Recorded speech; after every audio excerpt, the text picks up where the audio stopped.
Hello नमस्कार दोस्तों, 30 minute GS में आपका एक बार फिर से बहुत बहुत स्वागत है। तो अभी तक हमने बात की थी मौर्य काल के बारे में। तो उस पर कई विद्वानों का अलग अलग मत है कि इतना बड़ा साम्राज्य है, केंद्रीकृत व्यवस्था नहीं हो सकती। कई ऐसा मानते थे कि पूरे भारत पे मगध के ही कानून चलेंगे।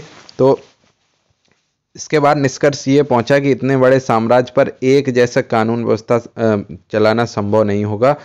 कई मार्गों में या कई भागों में मौर्य काल बटा हुआ होगा, जैसे कि एक होगा केंद्रीकृत क्षेत्र, एक होगा मुख्य क्षेत्र और एक होगा दूरवर्ती क्षेत्र। और उनमें प्रशासन किस तरह से रहा होगा। तो नाभिकीय क्षेत्र यानी कि केंद्रीकृत क्षेत्र में बात करें तो वो मगध के और उसके समीपवर्ती क्षेत्र होंगे, जहां पर मौर्य शासकों का प्रत्यक्ष नियंत्रण रहा होगा। यह वह क्षेत्र होगा जहां से एक विशाल साम्राज्य के गठन की संकल्पना प्रारंभ हुई होगी और बाद में यह मौर्य साम्राज्य का केंद्रीय भाग बन गया होगा। मुख्य क्षेत्र की बात करें तो यह क्षेत्र प्रारंभ में मौर्य साम्राज्य का अंग नहीं रहा होगा। साम्राज्य विस्तार के क्रम में यह मौर्यों के अधीन हो गया होगा। इन क्षेत्रों पर भी मौर्य शासकों का सीधा नियंत्रण था, किंतु यह केंद्रीय क्षेत्र की तुलना में कम केंद्रीकृत नियंत्रण के अधीन होगा, यानी कि बीच में कुछ स्वायत्त या सामंती राजा भी मौजूद रहे होंगे। अब दूरवर्ती क्षेत्रों की बात करें तो इस क्षेत्र के अंतर्गत मुख्यतः प्रायद्वीपीय भारत यानी कि दक्षिणी भारत का हिस्सा सम्मिलित होगा। संचार एवं यातायात माध्यम की अनुपलब्धता के कारण मौर्य शासकों ने यहाँ पर अप्रत्यक्ष नियंत्रण किया होगा, यानी कि ये सब मौर्य शासकों के अधीन तो होंगे लेकिन सत्ता अपने हिसाब से चला रहे होंगे। मौर्य शासक स्थानीय अथवा क्षेत्रीय कुलीनों के माध्यम से इस भाग पर अपना नियंत्रण रखते थे। अब बात करें कौटिल्य के ग्रंथ की और उस समय के भारत के शासन की स्थिति के बारे में। तो उसमें लिखा है कि मौर्यकालीन शासक का एक पक्ष तत्कालीन कौटिल्यकृत अर्थशास्त्र ग्रंथ से भी प्राप्त होता है, जिसमें केंद्रीय शासन की संकल्पना को व्यक्त किया गया है। किंतु वर्तमान इतिहासकार इस निष्कर्ष पर सहमत है कि कौटिल्य के ग्रंथ में जिस केंद्रीय प्रशासन की बात की गई है वो मूलतः मगध तथा गंगा नदी घाटी क्षेत्र से संदर्भित है। इसका विवरण मुख्य कारण यह है कि कौटिल्य का ग्रंथ जो अर्थशास्त्र है वो भी मुख्यतः नदी घाटी क्षेत्र के विवरणों पर ही केंद्रित है। अब बात करते हैं मौर्यकालीन राजनैतिक व्यवस्था के बारे में कि किस तरह की राजनैतिक व्यवस्था मौर्यकाल में रही होगी। तो मौर्यकालीन प्रशासनिक व्यवस्था के कुछ उद्देश्य थे। उनमें प्रमुख उद्देश्य था साम्राज्य का विस्तार करना, साम्राज्य की एकता एवं अखंडता को बनाए रखना और लोक कल्याणकारी गतिविधियों का निर्वहन करना। मौर्यकालीन प्रशासनिक व्यवस्था मूलतः राजतंत्रात्मक पद्धति के साथ साथ ही पितृसत्तात्मक अवधारणा पर आधारित थी और राजा का पद वंशानुगत होता था तथा सामान्यतः ज्येष्ठ पुत्र यानी सबसे बड़े पुत्र को ही उत्तराधिकारी नियुक्त किया जाता था।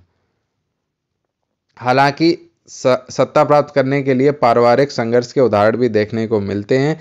उदाहरण बौद्ध ग्रंथों के अनुसार बिंदुसार के पुत्र अशोक ने सत्ता प्राप्त करने के लिए अपने 99 भाइयों की हत्या कर दी, एक रन से चूक गया शतक से। शासक के ऊपर धर्म के साथ ही लिखित नियमों कौटिल्य रचित अर्थशास्त्र का भी नियंत्रण होता था। जनता के हितों की उपेक्षा करने के कारण जनता द्वारा विद्रोह करने की भी एक प्रकार से उचित माना जाता था, जिस कारण शासक क्या करता था कि लोक कल्याणकारी गतिविधियां करता था जिससे कि जनता विद्रोह ना करे। उदाहरण के लिए बिंदुसार के समय उसके पुत्र सुसीमा के कुप्रशासन के कारण जनता ने उसके विरुद्ध विद्रोह कर दिया था तक्षशिला के पास। मौर्यकालीन सत्तात्मक साम्राज्य की अवधारणा का अर्थ यह भी स्वीकार किया जाता है कि शासक अपनी प्रजा को पुत्र के समान मानता था। उस समय शासक अपनी प्रजा को अपने पुत्र के समान मानता था। उदाहरण के लिए अशोक के धौली अभिलेख के अनुसार इंपॉर्टेंट है, ऐसा कौन सा अभिलेख है जिसमें अशोक ने लिखवाया कि समस्त प्रजा मेरी संतान है। तो अशोक के धौली अभिलेख में ऐसा वर्णित है। इसके अलावा शासकों के द्वारा वृक्षारोपण, सिंचाई हेतु नहरों का निर्माण, कुओं का निर्माण, व्यक्तियों के साथ साथ ही पशुओं के लिए भी निःशुल्क चिकित्सा व्यवस्था जैसे कार्य प्राथमिकता के आधार पर किए जाते थे। मौर्य काल में राजा के पद का अर्धदेवीकरण हो चुका था, अर्थात राजा की तुलना देवता से की जाने लगी थी। इससे पहले राजा को देवता नहीं माना जाता था, उसको सिर्फ राजा को राजा ही माना जाता था।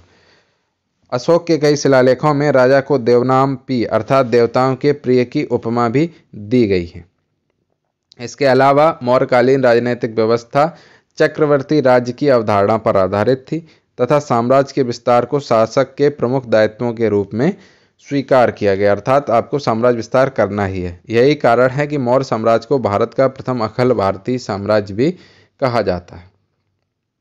मौर्यकालीन प्रशासनिक व्यवस्था। मौर्यकालीन प्रशासन लोक कल्याणकारी राज्य की अवधारणा पर आधारित था और प्रशासनिक व्यवस्था का स्वरूप केंद्रीकृत था, यानी कि केंद्र में यानी कि कुछ ही लोग निर्णय लेते थे, लेकिन इसे निरंकुश नहीं कहा जा सकता।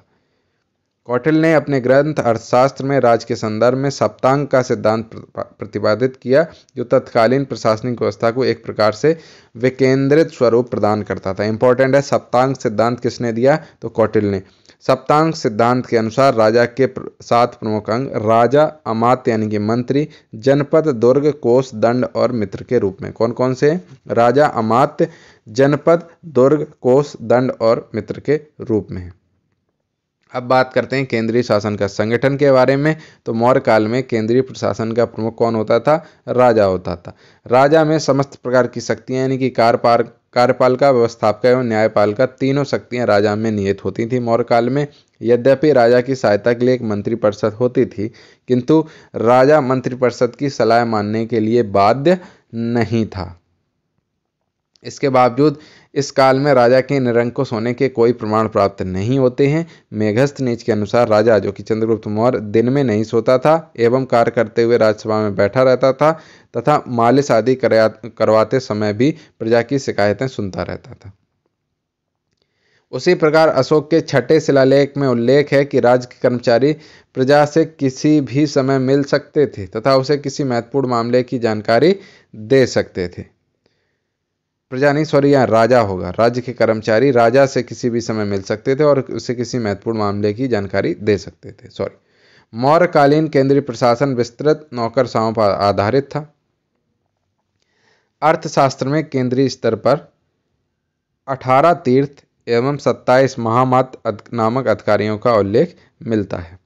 इनमें से तीर्थ जो थे वो उच्च स्तर के अधिकारी थे, जिनमें प्रधानमंत्री, समाहर्ता यानी कि समाहर्ता किसको कहते हैं ये पूछा गया है। समाहर्ता मतलब राजस्व विभाग का अधिकारी, सन्निधाता यानी कि कोषाध्यक्ष अधिकारी, इसके अलावा सेनापति, युवराज, प्रदेष्टा यानी कि फौजदारी न्यायालय का प्रमुख, यानी कि लड़ाई झगड़े वाले जो न्यायालय होते हैं, एक होता है दीवानी न्यायालय, एक होता है फौजदारी। तो फौजदारी न्यायालय का प्रमुख को क्या कहते थे? प्रदेष्टा। एवं व्यवहारिक धर्मस्य यानी कि दीवानी न्यायालय का प्रमुख का विशेष महत्व रहा था उस समय। जबकि महामात्र मंत्रियों के निरीक्षण में कार्य करने वाले विभिन्न विभागों के अध्यक्ष थे। इनमें से पण्याध्यक्ष जो कि वाणिज्य विभाग का अध्यक्ष था, इंपॉर्टेंट है, नाम याद रखना। आखराध्यक्ष जो कि खान विभाग का अध्यक्ष था। लक्षणाध्यक्ष यानी कि छापे खाने का अध्यक्ष था। और पौतवाध्यक्ष यानी कि माप तौल का अध्यक्ष आदि प्रमुख थे। पण्याध्यक्ष वाणिज्य विभाग, आक्राध्यक्ष खानपान विभाग, लक्षणाध्यक्ष छापे खाने का अध्यक्ष और पौतवाध्यक्ष माप तौल का अध्यक्ष आदि प्रमुख थे। अब बात करते हैं कौटिल्य के अर्थशास्त्र में वर्णित विभिन्न अध्यक्षों के बारे में। तो पण्याध्यक्ष वाणिज्य विभाग का अध्यक्ष है, ये याद रखना, इनसे एक नया क्वेश्चन आपको देखने को मिलेगा। सराध्यक्ष यानी कि आबकारी विभाग का अध्यक्ष। सूना अध्यक्ष यानी कि बूचड़ खाने का अध्यक्ष। गढ़का अध्यक्ष गढ़काओं का अध्यक्ष। सीता अध्यक्ष यानी कि कृषि विभाग का अध्यक्ष। लक्षण अध्यक्ष यानी कि छापे खाने का अध्यक्ष। और अकरा अध्यक्ष यानी कि खान विभाग का अध्यक्ष। कृपा अध्यक्ष यानी कि वनों का अध्यक्ष। आयोदगारा अध्यक्ष यानी कि आयोदगार का अध्यक्ष। शुल्काध्यक्ष व्यापार कर वसूलने वाले। सूत्राध्यक्ष यानी कि कताई बुनाई विभाग का अध्यक्ष। लोहाध्यक्ष धातु विभाग का अध्यक्ष।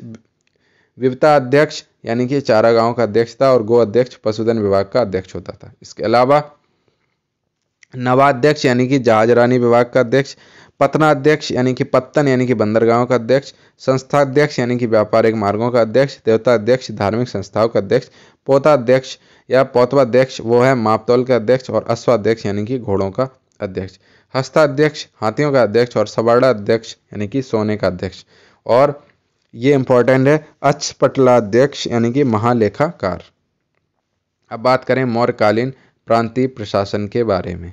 तो मौर्यकालीन प्रांतीय प्रशासन केंद्र का विभाजन प्रांतों में होता था। कौटिल्य के अर्थशास्त्र में 5 प्रांतों का उल्लेख है, इंपॉर्टेंट है। कितने प्रांतों का?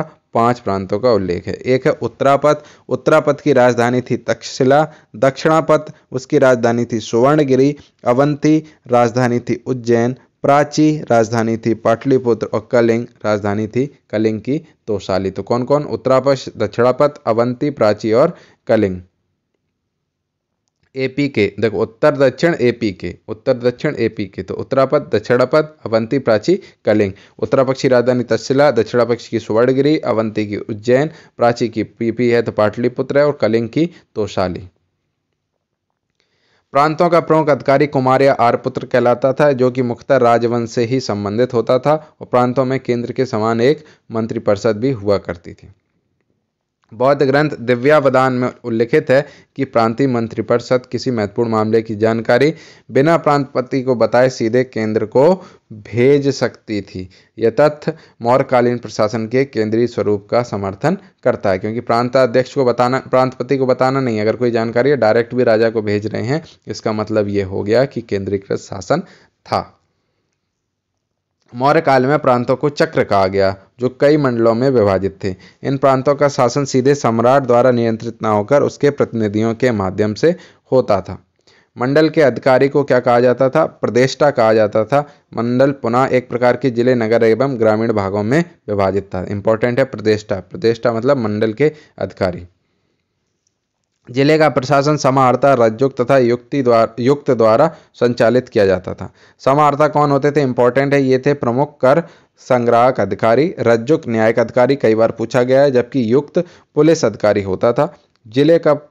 जिला पुनः कई भागों में विभक्त था, जिसके संदर्भ में कई उप समितियों का गठन किया जाता था। इसके अंतर्गत जनगणना, व्यापारियों एवं शिल्पियों की गतिविधियों पर नियंत्रण, भोजन, आवास, चिकित्सा तथा समुदाय के साथ साथ व्यापार वाणिज्य जैसी गतिविधियों पर भी नियंत्रण रखा जाता था। मौर्यकालीन स्थानीय प्रशासन के संबंध में जानकारी मेगस्थनीज की इंडिका से प्राप्त होती है।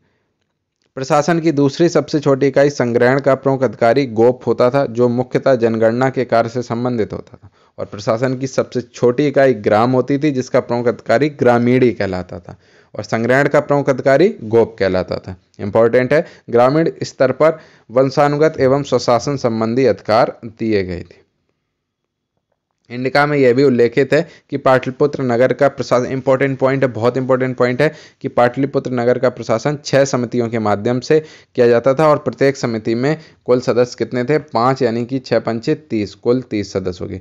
कौन कौन सी 6 समितियां थी? शिल्पकला समिति थी, प्रदेश समिति थी, जनसंख्या समिति थी, उद्योग व्यापार समिति थी, वस्तु निरीक्षक समिति थी, और कर निरोधक समिति थी। अब बात कर लेते हैं मौर्य काल की विदेश नीति के बारे में। मौर्य काल की विदेश नीति मूलतः कौटिल्य रचित अर्थशास्त्र ग्रंथ में परिलक्षित होती है। हालांकि इस नीति का अनुसरण व्यावहारिक धरातल पर क्रियान्वयन तत्कालीन समय में नहीं किया गया था। मौर्य काल की विदेश नीति को अर्थशास्त्र में षाटगुण्य नीति के रूप में वर्णित किया गया है। इस नीति के अनुसार किसी राजा को अपने पड़ोसी अथवा विदेशी संबंधों के निर्धारण में निम्नलिखित तरीकों का अनुकरण करना चाहिए। संधि, किसी देश के साथ संबंध स्थापित करना। विग्रह, किसी देश के साथ संबंधों को समाप्त करना। यान, यानी कि आक्रमण करना। आसन, यानी कि मौन रहना। संश्रय, दूसरे देश के आश्रय में स्वयं को समर्पित करना। द्वैधी भाव, एक देश की दूसरे देश से संधि करना। यह भी टर्मिनोलॉजी आती है। अब बात करें मौर्यकालीन अर्थव्यवस्था की, तो सुप्रबंधित प्रशासनिक व्यवस्था होने के कारण मौर्यकालीन अर्थव्यवस्था अपने उन्नति के चरम पर थी। वस्तुतः विशाल साम्राज्य की रक्षा के लिए, सेना तथा प्रशासनिक व्यवस्था के संचालन के लिए, अधिकारियों को खर्च वहन करने के लिए मौर्यकालीन शासकों द्वारा अर्थव्यवस्था पर पर्याप्त ध्यान केंद्रित किया गया था। चूंकि शासकीय कार्यों के संचालन का आधार लोक कल्याण का पुट था, अतः जनता के आर्थिक हितों को भी ध्यान में रखा जाता था। मौर्य काल के दौरान कृषि, शिल्प और व्यापार तीनों ही क्षेत्र में राज द्वारा पर्याप्त ध्यान दिया गया। मेगस्थनीज के अनुसार भारत में कभी अकाल नहीं पड़ा है और साधारणतः खाद्य पदार्थों की महंगाई नहीं हुई है। खेती बैल और लकड़ी के हल से होती थी। सिंचाई के पर्याप्त साधन थे और राज्य द्वारा नहरों के निर्माण पर पर्याप्त ध्यान दिया गया है। भूमि को उपजाऊ बनाने के लिए खाद का भी प्रयोग किया जाता है, ऐसा मेगस्थनीज लिखता है। इसके अलावा अतिवृष्टि और अनावृष्टि से निपटने के लिए राज्य के द्वारा विशाल अन्नागारों की भी वेयर हाउस की स्थापना कर दी गई। संकट काल में राज्य की ओर से खाद्यान्नों के साथ ही किसानों को बीजों आदि की भी निःशुल्क सहायता प्रदान की जाती थी। साथ ही आग, बाढ़, टिड्डियों तथा जंगली जानवरों से फसलों की रक्षा में राज्य सहायता प्रदान करता था। मेगास्थनीज के अनुसार मौर्य काल में सिंचाई व्यवस्था तथा कृषि पद्धति इतनी उन्नत थी कि एक ही वर्ष में 2 प्रकार की फसलें प्राप्त की जाती थी। कौटिल्य रचित अर्थशास्त्र में हाथ तथा जल यंत्रों द्वारा सिंचाई किए जाने वाले यंत्रों का भी उल्लेख मिलता है। अर्थशास्त्र में नई भूमि पर कृषि के विकास को प्रोत्साहन देने की बात की गई ताकि राजस्व में वृद्धि हो।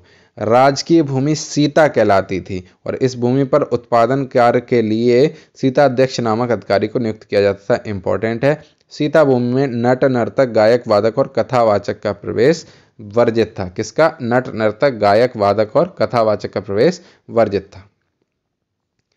सीता अध्यक्ष नामक अधिकारी दास, कर्मकार यानी कि मजदूरी पर कार्य करने वाले मजदूर और दंड प्रतिकर्ता अपराधी की सहायता से खेती करते थे। मौर्य काल में पहली बार बड़ी संख्या में शूद्रों को कृषि में लगाया गया। मेगास्थनीज लिखता है कि भारत समाज कृषक संख्या में सबसे अधिक थे। कृषकों के पास अस्त्र शस्त्र नहीं होते थे। कृषकों को पवित्र एवं अवध्य यानी कि जिन्हें मारा नहीं जाए समझा जाता था। युद्ध के दौरान भी कृषकों को बिना किसी बाधा के कार्य करने की स्वतंत्रता थी। बहुत सम्मान था कृषकों का उस समय। और कौटिल्य कृषि, पशुपालन तथा व्यापार के लिए वार्ता शब्द का प्रयोग करता था। चावल की 2 नई किस्में इंपॉर्टेंट है, दारक एवं वारक का उल्लेख मिलता है। दारक, वारक। विक्रय योग्य पदार्थों में गोल मिर्च, जीरा, सरसों, धनिया प्रमुख थी।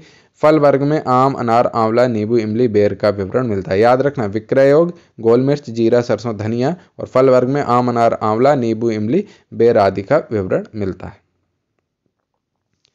अब बात करें व्यापार तथा शिल्प की, तो मेगास्थनीज के विवरणों के अनुसार मौर्य काल में व्यापार तथा शिल्प उद्योग भी अत्यंत विकसित अवस्था में था। भारत से सूती, रेशमी तथा ऊनी तीनों प्रकार के वस्त्रों का निर्यात किया जाता था। स्ट्रॉबी के अनुसार भारतीय वस्त्रों पर सोने की तारों की कढ़ाई की जाती थी। कौटिल्य के अर्थशास्त्र में विभिन्न प्रकार के शिल्पी संघों का भी उल्लेख मिला है। सभी शिल्पी संघों के अपने अपने नियम कानून थे जिन्हें राज्य से मान्यता प्राप्त थी। मौर्य काल में सुवर्ण, कारसाड़, माशक तथा काकड़ी जैसे सिक्कों का भी उल्लेख मिलता है।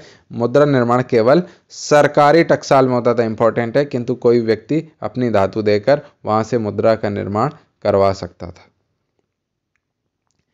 कौटिल्य ने टकसाल के अधिकारियों के रूप में सौवर्णिक तथा लक्षणाध्यक्ष का भी वर्णन किया है।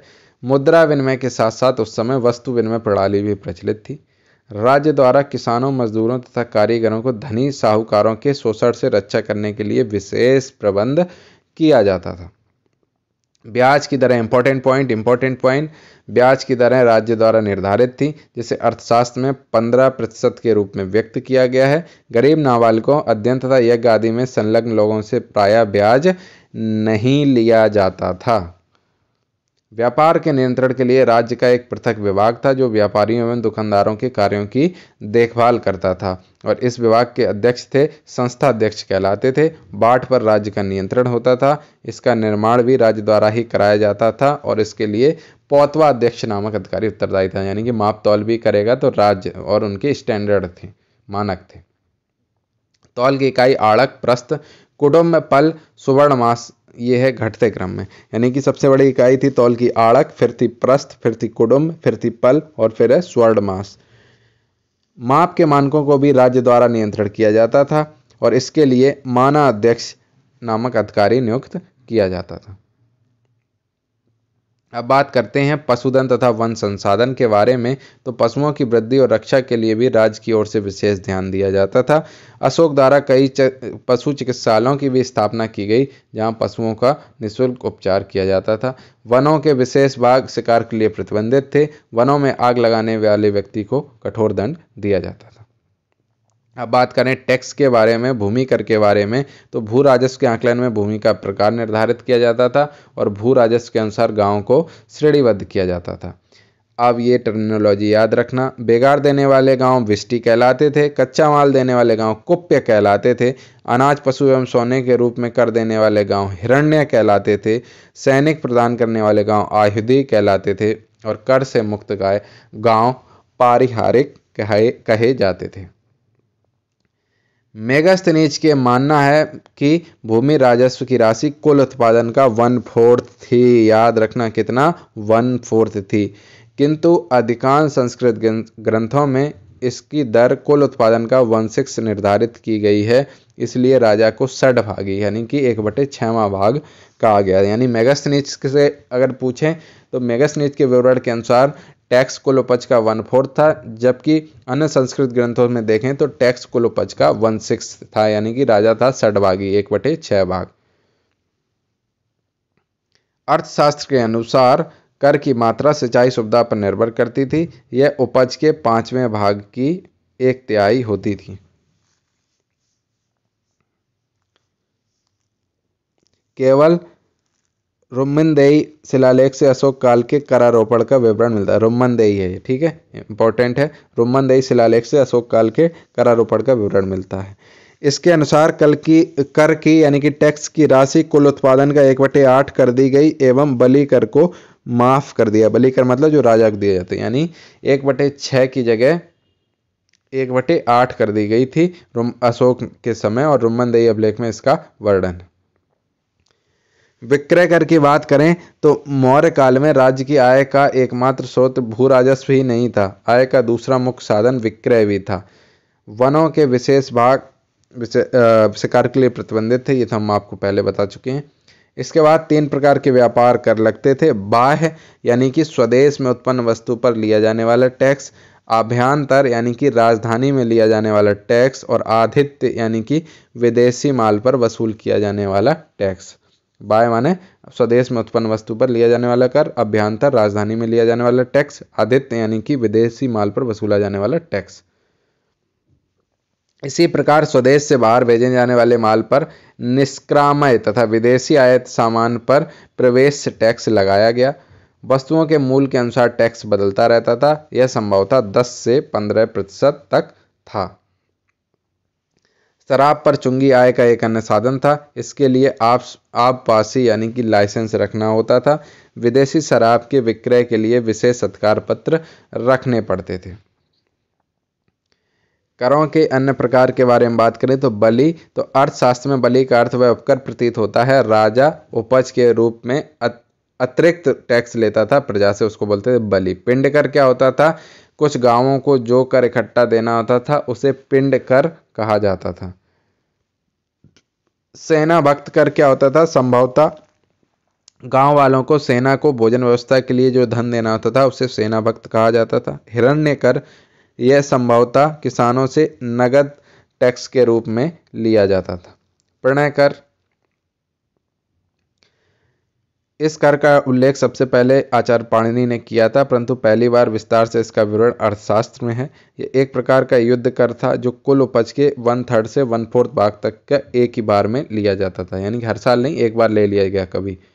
अब बात करें मौर्यकालीन न्यायिक व्यवस्था की, तो अर्थशास्त्र में 2 प्रकार के न्यायालयों का उल्लेख मिलता है। धर्मस्थीय यानी कि दीवानी न्यायालय, और कंटक शोधन न्यायालय यानी कि फौजदारी न्यायालय। धर्मस्थीय न्यायालय जिसका प्रमुख कार्य धर्मस्य या व्यावहारिक होता था, जबकि कंटक शोधन न्यायालय का प्रमुख प्रतिष्ठा या प्रादेशिक।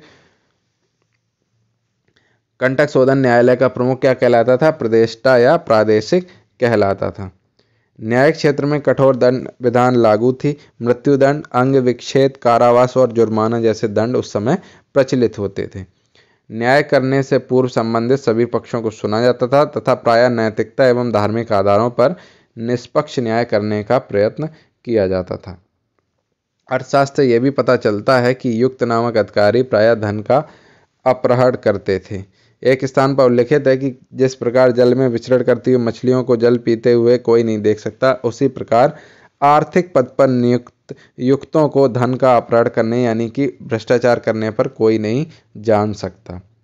ब्राह्मण विद्रोहियों को जल में डुबोकर मृत्युदंड दिया जाता था। जिस अपराध में कोई प्रमाण नहीं मिलता था वहां जल, अग्नि तथा विष आदि द्वारा परीक्षा ली जाती थी। मेगास्थनीज के विवरण से पता चलता है कि दंड की कठोरता के कारण प्रायः अपराध नहीं होते थे।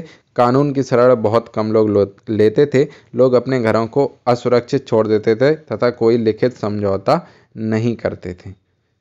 अर्थशास्त्र से पता चलता है कि जो धर्मों पदा शुद्ध अर्थात धार्मिक प्रलोभनों द्वारा शुद्ध चरित्र वाले सिद्ध होते थे, उन्हें ही न्यायाधीश बनाया जाता था। न्यायाधीश को धर्म व्यवहार चरित्र तथा राजाज्ञा का अध्ययन करके ही दंड का निर्णय करना पड़ता था। अब बात करते हैं इंपॉर्टेंट पॉइंट मौर्यकालीन गुप्तचर व्यवस्था के बारे में। तो मौर्यकालीन गुप्तचर प्रशासन, मौर्य काल में सक्षम गुप्तचर व्यवस्था का विकास हो चुका था और अर्थशास्त्र में 2 प्रकार के विचारों का उल्लेख मिलता है। भाई इतना बड़ा साम्राज्य चलाना है तो गुप्तचर तो चाहिए। संस्था का मतलब होता था एक स्थान पर रहने वाले गुप्तचर, और संचरा यानी कि भ्रमणशील गुप्तचर। राजा गुप्तचरों के माध्यम से ही विरोध की संभावनाओं की जानकारी एवं राजकीय कार्यक्रमों के प्रति जनता की प्रतिक्रिया प्राप्त करता था। अब बात करें मौर्यकालीन सामाजिक व्यवस्था के बारे में। तो कौटिल्य के अर्थशास्त्र, अशोक के अभिलेख और स्मारकों तथा यूनानी राजदूत मेगास्थनीज के विवरण से मौर्यकालीन समाज एवं संस्कृति के बारे में हमें पता चलता है। मौर्य काल में वर्ण व्यवस्था की बात करें तो समाज में वर्ण व्यवस्था थी। समाज ब्राह्मण, क्षत्रिय, वैश्य, शूद्र में बटा हुआ था, लेकिन इस समय तक वर्ण व्यवस्था में पर्याप्त जटिलता आ गई थी। इसका आधार अब कर्म न होकर वर्ण व्यवस्था जन्म आधारित हो गई थी और कोई व्यक्ति अपना वर्ण परिवर्तित नहीं कर सकता था। वर्ण व्यवस्था की रक्षा करना राज्य का एक प्रमुख कर्तव्य हो गया था और यूनानी लेखकों से ज्ञात होता है कि कोई व्यक्ति अपनी जाति से बाहर विवाह नहीं कर सकता था अथवा अपनी जीविका को छोड़कर किसी अन्य जीविका को नहीं अपना सकता था।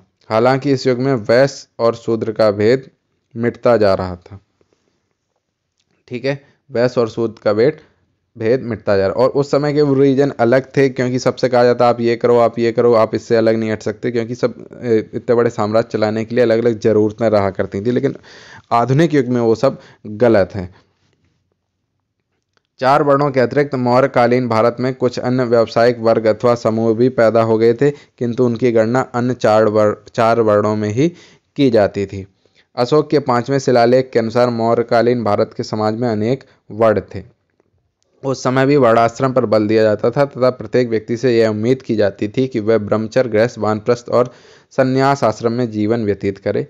इस प्रकार समाज का आधार वर्ण व्यवस्था और वर्णाश्रम थे मौर्य काल में। मेगास्थनीज के अनुसार मौर्य काल के दौरान भारत में 7 जातियां थी। नंबर 1 दार्शनिक, नंबर 2 किसान, नंबर 3 ग्वाला, नंबर 4 कारीगर, नंबर 5 सैनिक, नंबर 6 निरीक्षक और नंबर 7 अमात्य। हालांकि भारतीय इतिहासकार अथवा तत्कालीन साक्ष्यों के अनुसार इस प्रकार की जातियों का उल्लेख नहीं मिलता है। संभवतः मेगास्थनीज ने भारत की सामाजिक व्यवस्था को ठीक तरह से समझा ही नहीं होगा और यूनानियों की तरह ध्यान रखते हुए इस प्रकार का वर्गीकरण कर दिया होगा। मेगास्थनीज के अनुसार मौर्य काल में भारतीय सामाजिक जीवन सरल, सादा और सुव्यवस्थित था और जीवन स्तर काफी ऊंचा था। जातियां एक दूसरे से प्रेम भाव रखती थीं और एक दूसरे पर विश्वास था।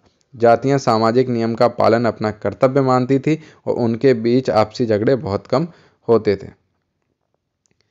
मेगास्थनीज के विवरण जब हम पढ़ेंगे तो जाति व्यवस्था संबंधित कुछ भ्रांतियां अवश्य पैदा हो जाती हैं और उससे तत्कालीन समाज की अवस्था पर पर्याप्त प्रकाश पड़ता है। दार्शनिक के विषय में मेगास्थनीज के लेख महत्वपूर्ण प्रतीत होते हैं। मेगास्थनीज ने दार्शनिक वर्ग को 2 भागों में विभाजित किया, ब्राह्मण और श्रमण। ब्राह्मण दार्शनिकों से अभिप्राय समानता ब्राह्मणों से, और श्रमण वर्ग के अंतर्गत कौन आते हैं? बौद्ध सन्यासी आते थे जो कि किसी भी जाति के हो सकते थे। अन्य धार्मिक संप्रदायों से संबंधित सन्यासी भी श्रमण कहे जाते थे। ब्राह्मणों का जीवन 2 अवस्थाओं में विभाजित था। प्रथम अवस्था में ब्राह्मण सरल जीवन व्यतीत करता था और मध्यमांस एवं समस्त इंद्रिय सुखों के उपभोग से दूर रहता था। उसका संपूर्ण समय लोगों को विद्यादान करने में प्रतीत होता था। जीवन के 37 वर्षों तक इन नियमों का पालन करने के बाद ही वह सुख सुविधा में जीवन में प्रवेश कर पाता था। तब जाके आपको सुख सुविधाएं मिलती थी। 37 वर्ष तक आपको टीचर रहना पड़ता था। इस समय वह अपनी इच्छा अनुसार 37 वर्ष के बाद अपनी इच्छा अनुसार कई स्त्रियों से विवाह कर सकता था और रंगीन वस्त्र तथा मांस इत्यादि का प्रयोग उसके लिए वर्जित नहीं रह जाता था 37 वर्ष की आयु के बाद। मेगास्थनीज का यह वर्णन ब्राह्मण के आश्रमों, ब्रह्मचर्य और गृहस्थ के उस वर्णन से काफी मिलता जुलता है जो हमें स्मृतियों में अथवा धर्मशास्त्रों में देखने को मिलता है। इसके बाद बात करें सशर्त पुनर्विवाह एवं विधवा विवाह की अनुमति के बारे में, तो हालांकि उस समाज में बहुविवाह के स्पष्ट उल्लेख नहीं मिले हैं, किंतु पुनर्विवाह की प्रथा अवश्य प्रचलित थी, लेकिन इसके हेतु कुछ शर्तें निर्धारित थीं। उदाहरण के लिए यदि किसी पत्नी को 8 वर्ष तक कोई संतान नहीं होती है तो वह पति पुनर्विवाह कर सकता था। इस प्रकार पति की मृत्यु हो जाने पर स्त्री को पुनर्विवाह करने का अधिकार प्राप्त था। अब बात करें मौर्यकालीन समाज में महिलाओं की स्थिति के बारे में, तो मौर्यकालीन समाज में स्त्रियों के साथ अच्छा व्यवहार किया जाता था। स्त्रियों को परिवार की संपत्ति में अधिकार मिलता था, इंपॉर्टेंट है, और पत्नी के साथ दुर्व्यवहार करने पर राज्य की ओर से दंड दिया जाता था।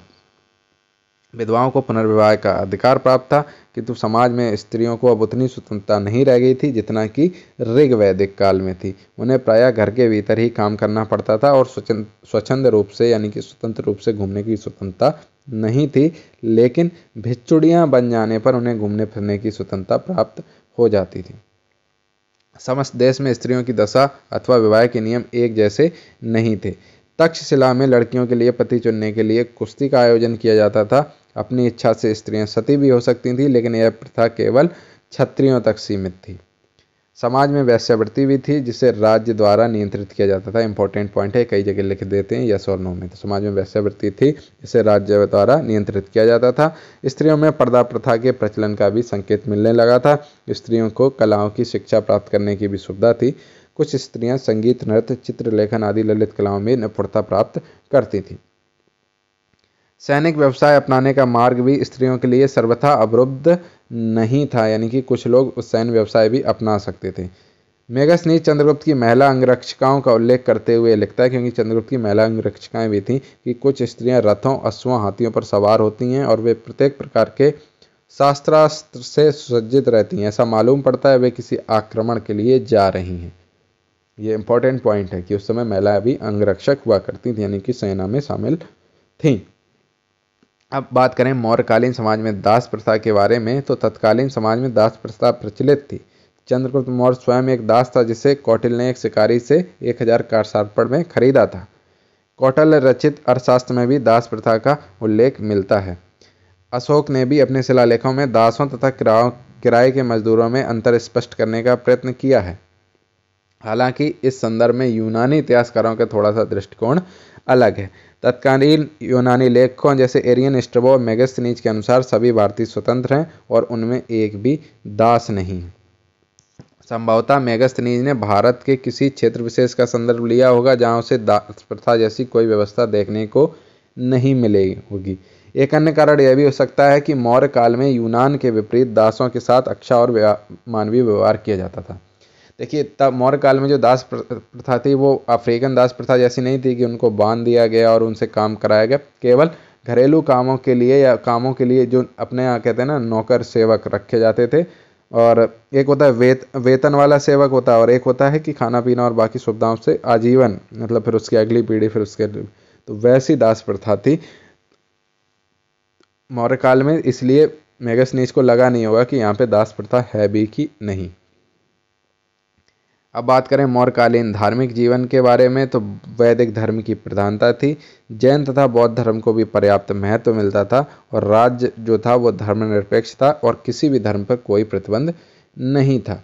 पशु बलि का प्रचलन था, हालांकि अशोक ने पशु बलि पर रोक लगा दी। कौन से? अब शिलालेख में लिखा है पहले और दूसरे दौरों में। तत्कालीन साहित्य में यद्यपि अश्वमेध और वाजपेयी जैसे यज्ञों का उल्लेख है, किंतु किसी भी मौर्य शासक के द्वारा अश्वमेध और वाजपेयी यज्ञ का आयोजन नहीं किया गया। अब बात करें मौर्य साम्राज्य के पतन के कारण, तो 184 ईसा पूर्व में अंतिम मौर्य सम्राट, नाम याद रख लेना, बृहद्रथ, उसकी मृत्यु हो गई। और बृहद्रथ की हत्या किसने की? उसके सेनापति पुष्यमित्र के द्वारा की गई। बृहद्रथ की मृत्यु के साथ ही मौर्य साम्राज्य का हो जाता है अंत। और मौर्य साम्राज्य के पतन का कोई एक कारण निश्चित नहीं है, उसके पतन के पीछे कई कारण माने जाते हैं। इतिहासकार अलग अलग अपने अपने कारण बताते हैं। जैसे हरप्रसाद शास्त्री कहते हैं कि इसकी धार्मिक नीति ब्राह्मण विरोधी थी और ब्राह्मण विरोधी नीति के कारण ब्राह्मण उससे नाराज हुए और इसके बाद धीरे धीरे क्षत्रिय भी इनसे नाराज होने लगे। तो और मेन तो यही थे शासन व्यवस्था बनाए रखने में, और इन्होंने विद्रोहों को आग दी और इस तरह से ये मौर्य साम्राज्य का पतन हो गया। हेमचंद्र राय चौधरी का कहना है कि अशोक की अहिंसक एवं शांतिप्रिय नीति के कारण ऐसा हुआ।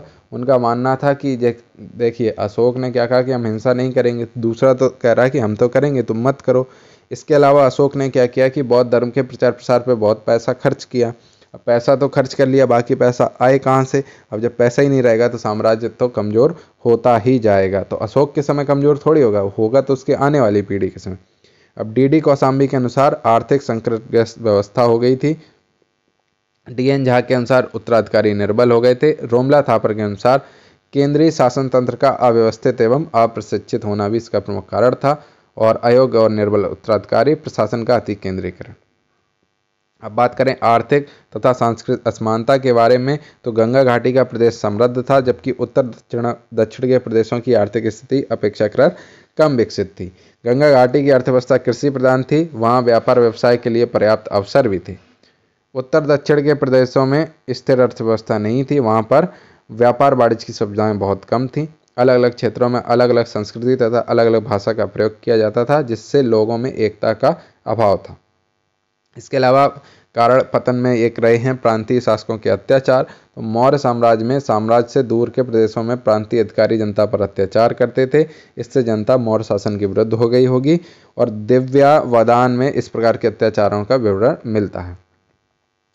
सबसे पहला विद्रोह तक्षशिला में बिंदुसार के काल में हुआ था, और उसने अशोक को उसे दबाने के लिए भेजा था। अशोक के वहां पहुंचने पर तक्षशिला वासियों ने बताया, कहां पर? बिंदुसार के काल में हुआ, और अशोक वहां पहुंचा। ना तो हम राजकुमार के विरोधी हैं और ना ही राजा बिंदुसार के विरोधी हैं, किंतु दुष्ट अमात्य हम लोगों का अपमान कर रहे हैं, ऐसा अशोक से बोला वहां के लोगों ने। इसके अलावा करों की अधिकता। अब परवर्ती मौर्य साम्राज्य में देश की आर्थिक स्थिति संकटग्रस्त हो गई। परिणामस्वरूप शासकों ने अनावश्यक रूप से टैक्सों को बढ़ा दिया। मौर्यों के पास एक अत्यंत विशाल सेना थी, तो उसका खर्च भी बहुत अधिक रहा होगा। भाई सेना रखनी तो उसका खर्च तो अधिक होगा, तो टैक्स बढ़ाने ही होंगे। इसके लिए राजा टैक्स किस पे रखेगा? किसानों पर। अर्थशास्त्र में करों की एक लंबी सूची मिलती है। इन सभी करों से सामान्य जनता का जीवन कष्टमय हो गया था। अब बात करें अशोक नीति के बारे में, तो मौर्य साम्राज्य के पतन के कुछ विद्वान अशोक को भी उत्तरदायी मानते हैं। अशोक की अहिंसा नीति के परिणामस्वरूप अंत में चलकर पुष्यमित्र के नेतृत्व में ब्राह्मणों का विद्रोह हुआ और मौर्य वंश की समाप्ति होगी। तो एक क्वेश्चन ये भी पूछ लेते हैं कि बौद्ध धर्म का विरोधी किसे माना जाता है? तो पुष्यमित्र शुंग को माना जाता है। अशोक द्वारा बौद्ध संघों को अत्यधिक धन दान में दिया गया, जिससे राजकीय कोष हो गया खाली। अतः इसकी पूर्ति के लिए परवर्ती राजा ने तरह तरह के उपायों द्वारा जनता से टैक्स वसूला। अब चंद्रगुप्त के उत्तराधिकारी की बात करें, तो चंद्रगुप्त के बाद उसका पुत्र बिंबिसार राजा बनता है। उसके बाद बिंबिसार का पुत्र अशोक राजा बनता है। और मौर्य साम्राज्य के सबसे महान राजाओं में चंद्रगुप्त, बिंबिसार और अशोक का ही नाम आता है। अब मेगास्थनीज के वर्णन के बारे में बात करें, तो मेगास्थनीज राजदूत था, जिससे किसने भेजा? सेल्यूकस ने चंद्रगुप्त के दरबार में भेजा था। और मेगास्थनीज ने क्या लिखा था कि पाटलिपुत्र एक बड़ा शहर है, मकान लकड़ी और कच्ची ईंटों से बने। फिर से रिपीट हो रहा है यह बात। मकान 1 मंजिल और 2 मंजिला भी थे। इंपॉर्टेंट है, मकान 1 मंजिल और 2 मंजिला भी थे। सम्राट का महल भी लकड़ी और कच्ची ईंटों से बना था। और महल में इंपॉर्टेंट है, सारे पॉइंट याद रख लेना। महल में नक्काशीदार पत्थरों से सजावट की गई थी। महल के चारों तरफ एक खूबसूरत बगीचा था। सम्राट को सोने की पालकी में ले जाया जाता था, और सम्राट को महिला अंगरक्षक घेरे रहती थी। मेगास्थनीज से बातों से पता चलता है कि सम्राट को सबसे अधिक सम्मान दिया जाता था, और उसके जीवन पर हमेशा खतरा रहता होगा, इसलिए अंगरक्षकों को रखा गया था। यह भी ध्यान देने वाली बात है कि भोजन में जहर न हो, यह निश्चित करने के लिए भोजन को विशेष नौकर के द्वारा चखा जाता था। तो ये आपका मौर्य काल यहाँ पर समाप्त होता है। आगे अगले वीडियो में बात करेंगे बौद्ध धर्म की। तब तक के लिए बहुत बहुत धन्यवाद।